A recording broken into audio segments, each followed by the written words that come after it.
Yeah. Hey, yo, Black, it's time.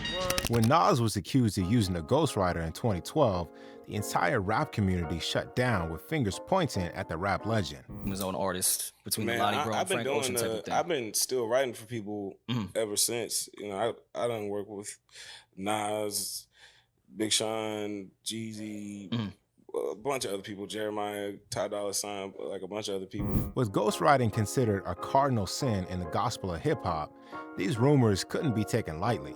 And it was even made worse that the rapper in question, Nas, is one of the game's most respected and critically acclaimed lyricists, known for impressive storytelling and gritty representation of the street life in his songs.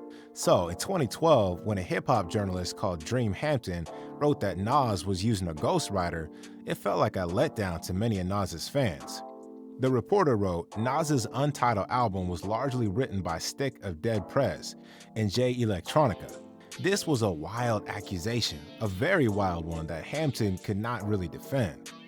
When asked to prove her claims, the reporter responded that she wasn't trying to disclaim Nas's legacy, but only asking that rappers make more radical albums like his. However, the damage had been done, and fans soon began piecing together all the information about Nas and ghostwriters they could find on the internet. And as you'd expect, they found something from 2002. Keep watching Gandhi till I'm charged and writing in my book of rhymes. All the words past the margin, the whole of mic I'm throbbing. Illmatic is considered one of the greatest rap albums of all time, and every rap purist agrees that it is nothing short of a lyrical masterpiece. But while Nas was the only brain behind the album's writing, he needed help editing his lyrics, and this role fell on Large Professor. Extra P was not just Nas's producer, he took the young rapper under his wing and mentored him, bringing him along to the studio while Eric B. and Rakim recorded Let the Rhythm Hit 'Em. During an interview with Mass Appeal, Nas also admitted that he didn't know as much as he does now. It was Extra P who told him what not to say, and how best to say what he had to say, explaining that the producer taught him everything he needed to survive in the industry. This discovery then caused some to quickly conclude that the signs had been there all along, putting the legacy of the East Coast rapper under question.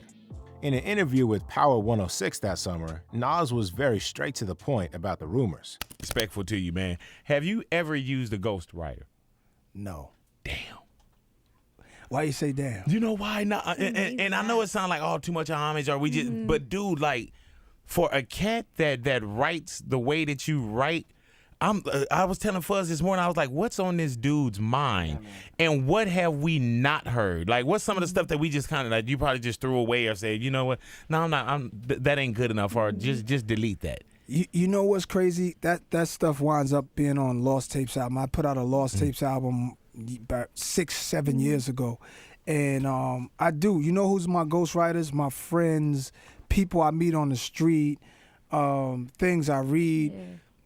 I hear people say something, and I get something from that. I could just be having a conversation with people I just met that evening. Somebody will say something that sparks something in me, so I get it from everybody. While this put the rumors to rest for a while, things got a new start in 2022 when a clip of Quentin Miller began making rounds on the internet. His own artist between Man, Lottie Bro and I've been Frank Ocean type of thing. I've been still writing for people ever since. You know, I done work with Nas, Big Sean, Jeezy, a bunch of other people, Jeremiah, Ty Dolla $ign, like a bunch of other people. Now, this all really came to a head when rumors of Draka using Quentin Miller as a ghostwriter broke the internet in his feud with Meek Mill. But more on that in a bit. For Nas, the connection with Quentin began when the writer was credited as co-writer on Nas's The Pressure, a track from his King's Disease 2 album. But almost right after, Quentin took to his Instagram to clear the rumors. Okay, so apparently this whole Quentin work with Nas conversation is going a little more viral than what I thought, because now, you know, people are reaching out to me, asking me to clear it up. I have to clear up the fact that I worked with Nas. So, okay, and you know, off the strength, you know, I want to shout out to Hit Boy, you know, for the opportunity that he gave me when he invited me to the studio and allowed me to work with Nas. Shout out to Hit Boy for that opportunity. I also mentioned other artists that I worked with. So it turned out to be nothing but a few ideas in the studio, which entirely had nothing to do with actual writing. Jay Electronica, of course, also shut down the allegations against Nas in his tweet, saying Nas is one of the greatest ever. Never has and never will need a ghostwriter. That man's pen and legacy is without question. Stickman is the other rapper Hampton mentions in a reveal, and he was listed as a songwriter and producer on the album in question. He also posted on Facebook, "As far as the rumors about myself and Jay Electronica ghostwriting for Nas, let me say this. Nas is one of, if not the most prolific original lyricist to ever do it. My contributions to his album was a collaboration and an honor, and under his direction of what he wanted to convert and say. Haters can discredit that man's genius." Eventually, this ghostwriting scandal blew off, but this next guy wasn't exactly so lucky. I've asked about you and they told me things, but my mind didn't change. While Drake remains one of the most successful rappers of the last decade, he just can't seem to catch a break. From his feud with Pusha T to Kendrick, the rapper has seen some really difficult days in the last few years. In his dirty beef with Meek Mill, Drake's career suffered a serious jab when the rapper revealed that a number of his songs had been written by Quentin Miller. This was a wild reveal that took on more credibility when Funkmaster Flex released a series of alleged reference tracks by Quentin Miller, most of which were similar to songs on Drake's album. Boys tell stories about the man. For them bands, I don't really want to be that type of man. But what many failed to realize was that this wasn't the first time Drake had been in the middle of a ghostwriting scandal.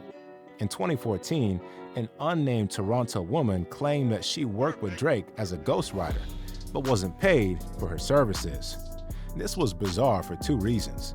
The Toronto woman was totally unknown, and then some fans suggested that it was Shy Wisdom, another songwriter who worked with Drake on Views.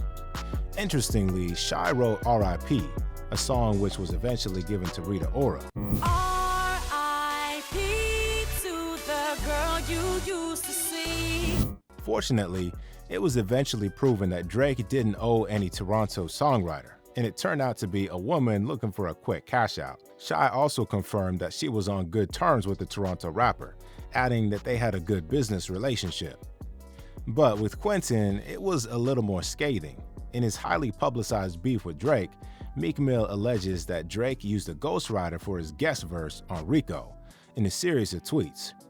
He later appeared on stage during Nicki Minaj's Pink Print tour, voicing his disregard for Drake and kickstarting one of the most exciting feuds of the year.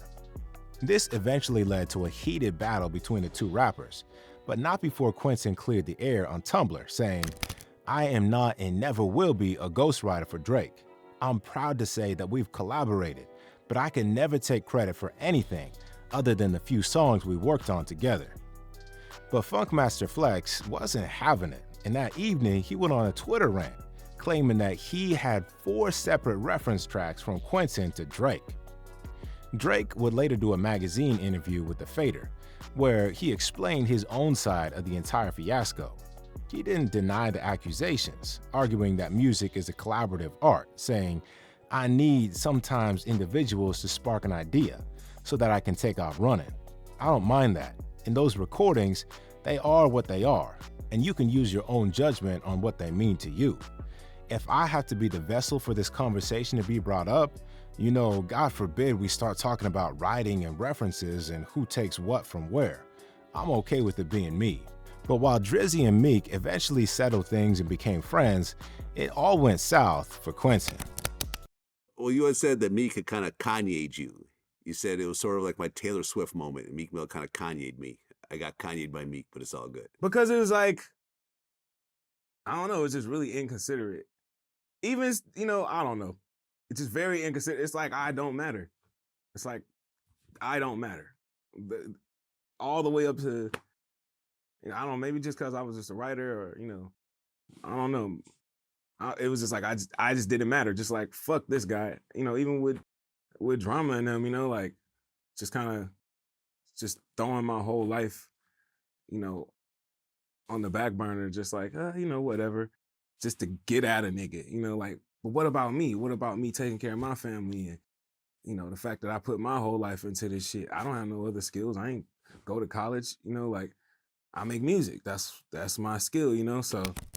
Weezy has also been caught in a ghostwriting scandal. Comes around like a hula hoop. Karma is a bitch, well, just make sure that bitch is beautiful. You can hear me now? Oh, there we go. You fucking with it? That shit's crazy, man. The verses were chipping out on the stream. I couldn't really hear. I heard some crazy lines, though. Lil Wayne is one of the GOATs, and it's for good reason. Without a doubt, one of the best from his generation, Weezy is such a brilliant and cheesy lyricist, and he balances them so well in his songs. So, when one of his best albums, The Carter, was put under the light of ghostwriting, fans were searching for answers. It all got started when rumors of Gillie Da Kid writing for Wayne hit the news. Now, while Gillie and Weezy had a feud of their own, Gillie actually left the label after problems with Cash Money, and in 2006, he said in an interview with Hip Hop DX, "I penned a lot of that shit. They had me around there. Stunna gave me 200 grand when I signed. They was so in a rush to get a nigga into a deal, they didn't do the publishing right there on the spot. They just wanted to get me ink. Soon as they got me ink, they wanted to discuss the publishing. Once they didn't want to give me the money I was asking for, then I knew it was a problem. I had talks and sit-downs with Wayne. He didn't even know what publishing was and shit, so I started seeing what was really going on around here." But he later cleared up the allegations against Wayne, saying he wasn't around when The Carter was made. Gillie would also claim in a later interview that he is better than Wayne, and in regards to the allegations, Weezy's team cleared the rumors that the rapper never used ghostwriters, then adding that he was in fact a ghostwriter to other rappers. Did you write Lil Wayne's Swamps? Is that true? Man, let me just say this, right? Because that's, you know, I done spoke so many times, right, Nori. Just not on this platform. That's the reason we want to get this out the way. Well, if you Google it, Stunna said that out his mouth. Well, he wrote some things for the company, but he didn't get paid what he got paid. So that was gratifying enough.